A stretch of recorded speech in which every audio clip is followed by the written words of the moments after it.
గత కొంతకాలం నుండి సోషల్ మీడియాలో బాగా ట్రెండ్ అవుతున్న ప్రముఖ పేర్లలో ఒకటి గరికపాటి నరసింహారావు. ప్రముఖ యూట్యూబ్ అన్వేష్ ఇతనిపై చేసిన వ్యాఖ్యలు ఎలాంటి దుమారం రేపాయో ప్రత్యేకించి చెప్పనవసరం లేదు. గరికపాటిని ఆయన జీవిత కాలంలో ఇప్పటి వరకు ఎవరు కూడా ఇన్ని బూతులు తిట్టి ఉండరు.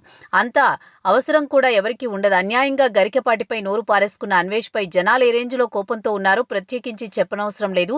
ఇండియాకొస్తే నరికి చంపేస్తామనే రేంజ్లో కోపంతో ఉన్నారు. అయితే గరికపాటి కూడా అన్వేష్ పేరుని ప్రస్తావించకుండా 2-3 సార్లు కౌంటర్లు ఇచ్చిన సందర్భాలు కూడా ఉన్నాయి. గరికపాటి ప్రవచనాల్లో ఎంతో లోతైన జీవిత సత్యాలు ఉంటాయి. వాటిని పాటించి గొప్ప స్థాయికి వచ్చిన వాళ్ళు కూడా ఉన్నారు. సమాజంలో ఎలా బ్రతకాలి, ప్రస్తుత జీవన విధానానికి తగ్గట్టుగా సూచనలు ఇవ్వడంలో గరికపాటి తర్వాతే ఎవరైనా. రీసెంట్గా ఆయన తన ప్రవచనాల్లో పెళ్లి చేసుకోబోయే వధూవరులకు ఇచ్చిన ఒక సూచన ఇప్పుడు సోషల్ మీడియాలో హాట్ టాపిక్ గా మారింది. ఏ ఇంట్లో అయినా తల్లిదండ్రులు తమ కూతురుని ఎలాంటి వ్యక్తికి ఇచ్చి పెళ్లి చేయాలో అనుకుంటారు. ఏడాది లక్షల ప్యాకేజీలు తీసుకునే వారిని ఉద్యోగాలనే కదా, కానీ అలా చేయడం కరెక్ట్ కాదని అంటున్నారు గరికపాటి. ప్యాకేజీలు ఆస్తులు కాకుండా ఎదుటి వ్యక్తిలోని సంతృప్తిని చూసి సంబంధం కలుపుకోవాలని ఆయన జంటలకు సూచించారు. మనిషి అనేవాడు ఆశావాది.